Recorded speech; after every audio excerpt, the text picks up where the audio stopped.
I'm not somebody that you should worry about leaving a woman in one room with me that I would rape. And I feel that my rapes, especially the rape, because the murder, I feel that it was just a pure, we fight over a knife, somebody gets stabbed in the process, and it was not, if I wanted to stab her, I could have killed her in Durban, I could have killed her the first night we got to Cape Town. So that was not my intentions at all. If I wanted to kill her, I could have got her into Mthatha, where there's much less people, and got her into a bush BNB there, killed her there. So my intentions was never to kill anyone. My intentions were, with her, was straightforward. I liked her, and things got twisted whenever they got twisted, and we had a fight. The knife got out of hand. She got stabbed. I got stabbed in the process. I tried to stop it, and there's no one in this world with 2 rape cases, and there's a knife involved, and I'm wanted by cops. If I went to the cops and said we had a fight, she got stabbed in the process, no one was gonna believe me. What's up guys, the guy you just saw speaking on that video about rape is Thabo Bester. That is one of South Africa's most evil serial rapists, who was conceived in his mother's womb through rape and ended up being a rapist in real life, who lured women through his fake modeling agency profile which he created on Facebook, promising them a great modeling career, but his intention was to rape them and steal their valuables, and ended up killing one of them. So guys, this story about Thabo Bester is going to talk about who Thabo Bester was, his upbringing from childbirth right to the time when he was convicted in prison for the rape of so many women and the killing of Nomfundo Tialu. So let's get into this crime story. Thank you. Thabo Bester was born on the 13th of June 1986 in Soweto, Gauteng, South Africa, in Hani Bagakwarath Hospital in Soweto. He was born to his mother, Maria Mobasa, and his father, whose name is unknown, simply because Thabo Bester was conceived through rape, as explained by his mother. According to what she said she was with a friend, and after being with a friend for a very long time, she wanted to go home back that evening. And the bus which she was supposed to take had already come and carried people and gone. So one man offered to give her a lift, and she accepted. The man carried her, and the man was supposed to drop her in front of her house, but all of a sudden the man didn't drop her in front of her house. Instead, the man took her somewhere in the bushes and raped her thoroughly, then pushed her out of the car. Mrs. Mabaso, please first give me your full name and how old are you? Me, I'm 58 years old. 58 years. And your full name is Macy Maria Mabaso, correct? When we ask for the lift, when we get the lift, when we are near to the road to go home, that man gripped me here, nearly killed me, and he raped me and then pushed me down with the car. She came home so sad and worried, but she was thankful because at the end of it all, she wasn't killed in the process of rape. She came home alive. So she was grateful for the fact that she was still alive after the rape. And she didn't know the rapist got her pregnant. Watching his mom talking about his birth, that he was conceived through rape, it's crazy. And his mom was just 16 years old when she gave birth to Thabo Bester. This is wild. Like, a 16-year-old still has her entire life, and she hasn't even fully discovered who she truly is. And for her to be pregnant at 16, being a mother at 16, it's not easy.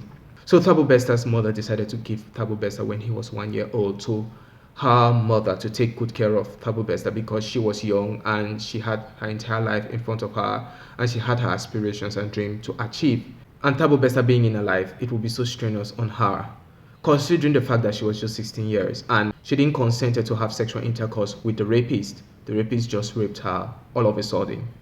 I applaud her for now aborting the baby who was a product of rape. Yes, I know you guys are going to come for me. It would have been better for him to be, aborted than for him to come into this world and rape so many women, kill Nomfundo Tiaru, sent to prison for life imprisonment, then planned his escape out of prison by putting a fake decoy, pretended a fake burned person, which is a decoy, not him, went out and started living life again. Until a DNA test was carried out on the dead body in his cell, and they realized that it wasn't Thabo Bester. So yes, that's a lot, but no one has the right to cut short someone's own life.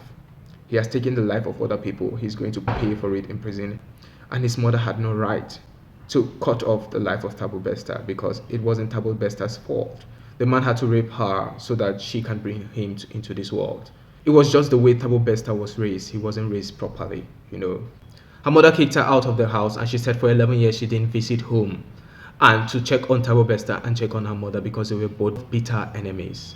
She handed Thabo to her mother, and her mother accepted to take care of Thabo so that her 16-year-old daughter could, go out and achieve her dreams and aspirations.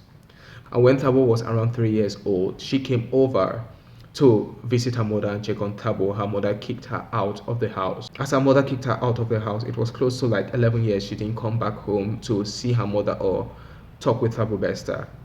After listening to Thabo Bester's, mother's confession about his upbringing as a child, it has made me to have a little bit of compassion towards him. But notwithstanding, that does not mean I would totally underlook what he did. He did horrible things. Because you were a product of rape, because your own mother will give birth to you, due to the confusion or the disagreement between your mother and your grandmother, she abandoned you for like 11 years. And no parental love, no parental care. That really did contribute to what he is today, but that does not mean or underlook the fact that he murdered so many people and he should pay for his crimes, which he committed. One of the neighbors who were living with Thabo Bester when Thabo was around 4 years old came forward and said that Thabo was a thief when he was very young.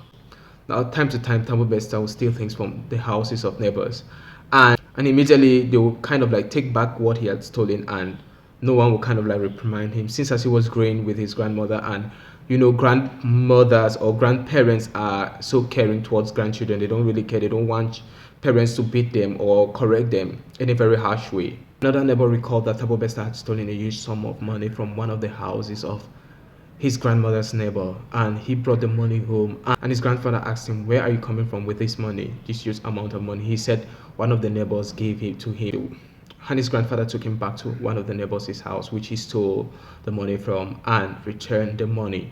So he, as a 4-year-old and as a 7-year-old, between that age range when the neighbors recollected that, he was a young thief, a 4-year-old don't really know the difference between, good and bad. So a 4-year-old stealing is something which we all are going to just sweep it under the rug and say he's so young and he doesn't know what he's doing. But not reprimanding him either by flogging him or calling him out on what he's done as bad. It's like letting him believe that, stealing or taking things from people's houses without the consent of these people is a normal phenomenon. This attitude stuck in the life of Thabo Bester, from 4 years old right up to 36-year-old. The Bible always says, "Do not spare the rod and spoil the child." Raise your child in the way they should go, so that when they grow old, they wouldn't depart from it. If you don't want your child to be a thief, immediately he started taking things even within the house, around the house, or within neighbors' house, without their permission, without their consent, immediately you have to warn the child, reprimand them very wildly. Let them know what they did is bad and they should never ever do it again. If Thabo Bester's grandmother would have done this, Thabo wouldn't have become the man he is today.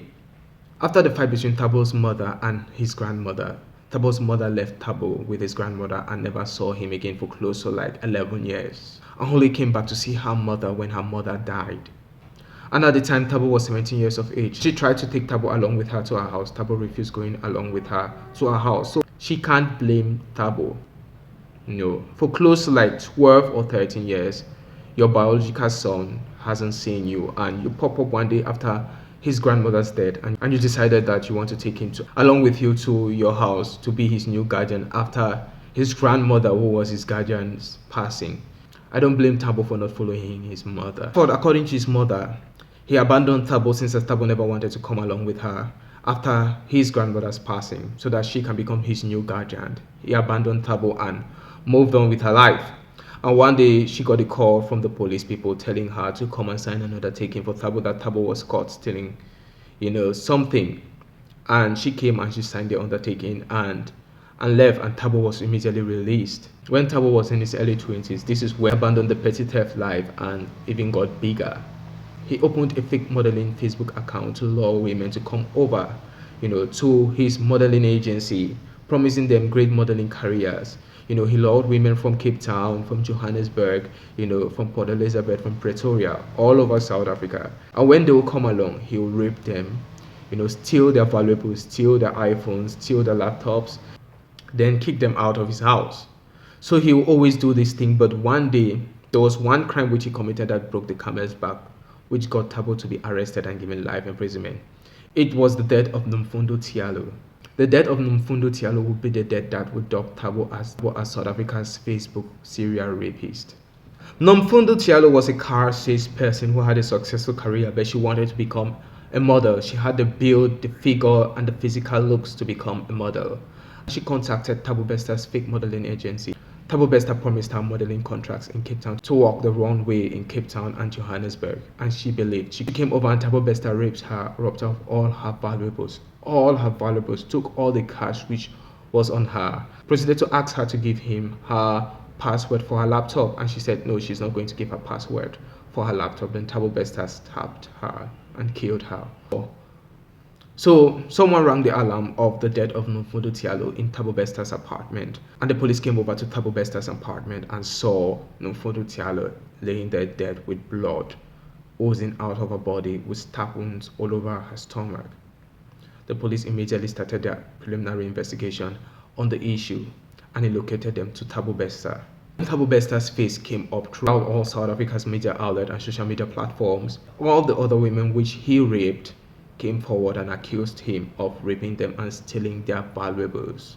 He was immediately arrested and later on charged in court, then convicted for life imprisonment. For the raping of close to 20 women and killing Nomfundo Diallo, a car salesperson. So guys, there you have it. That is the life of Thabo Besta before he became the Facebook serial rapist. So he had a traumatized childhood growing up. It was through rape that you came to this world, and your mother later on abandoned you with her mother for her mother to take care of you. But I don't blame her mother. Her mother was just 16 years of age. She too was looking forward to her dreams and aspirations in life. I don't blame her. You cannot blame her. She was just 16. She didn't ask for consensual sex with a rapist. She was raped. Without her consent, she was raped.